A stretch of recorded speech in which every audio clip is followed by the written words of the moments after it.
open up to people. The importance of this is simple, she said. His being open makes people feel they can trust him. Developing your unique voice. A senior-level bank vice president was getting frequent requests to speak, but she often said no because she was too busy. She hated to write speeches, resented the time investment, and never felt she delivered them well. She felt she was reciting lines from a marketing brochure. She never really felt that the words were coming from her. One day she was invited to speak at a worldwide conference, an incredible opportunity, and she knew that a standard speech with the old marketing messages wasn't going to fly with this crowd. She hired my company as her coach, and we went to work bringing her unique voice to the presentation. As we talked, she told me stories about people who had inspired her to succeed. She also told me story after story of successful women entrepreneurs who had received help from her bank, overcome the odds, and succeeded in business. Together we turned those reflections into powerful messages for her audience. The result was not only a good speech, but also an experience of a lifetime. She soon began to receive invitations to speak at other prestigious events. Suddenly she was in a highly visible position in her industry. Her authentic voice had emerged, and there was no turning back. She raised the visibility of her division, met people from all over the world, and enjoyed her work until she left to start her own consulting business.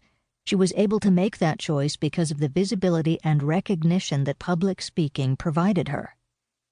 Speaking well opens doors. Speaking well gives you options. It creates opportunities. It takes you where you want to go. Through the proven techniques in this book, you'll learn how to use your communication skills to achieve your dreams too. The myth of the natural-born speaker. Mario Cuomo, the former governor of New York, who speaks with a unique, authentic voice, was terrified of speaking when he was growing up. As a child, he lived above a grocery store, where the family spoke only Italian at home. He never gave a speech in high school and lost himself in books instead. In college, he received an incomplete in a speech class because he didn't show up for the final exam. When he signed a contract with the Pittsburgh Pirates at the age of 21, the scouting report said, "He's a very difficult fellow to get to know." The first speech Cuomo ever gave was in the Court of Appeals of the state of New York. He studied his subject until he knew it as well as humanly possible. He wrote and rewrote ideas to get ready. It was a success.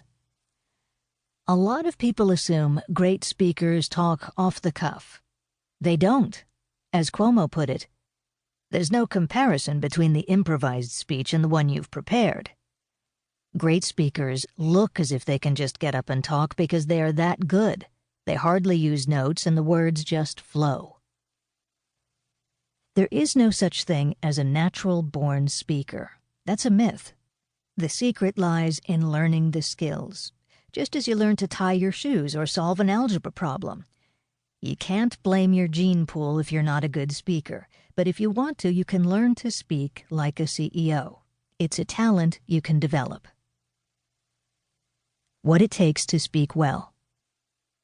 Tom O'Neill is president and CEO of O'Neill Associates, a public relations and lobbying firm with 30 employees. A brilliant speaker and gifted storyteller, he became lieutenant governor of Massachusetts before launching his firm in 1982. You might think O'Neill would have inherited speaking skill from his father, former House Speaker Tip O'Neill. But the younger O'Neill told me that as a young man, he was both a lazy and lousy speaker. Further proof that public speaking is not an inheritable gene. Freshman year in college, O'Neill's first assignment in communications was to prepare a 5-minute speech on any topic. O'Neill showed up with nothing prepared, figuring he would wing it. 30 seconds into the speech, the professor, at the back of the class, interrupted him and said, "Sit down, Mr. O'Neill."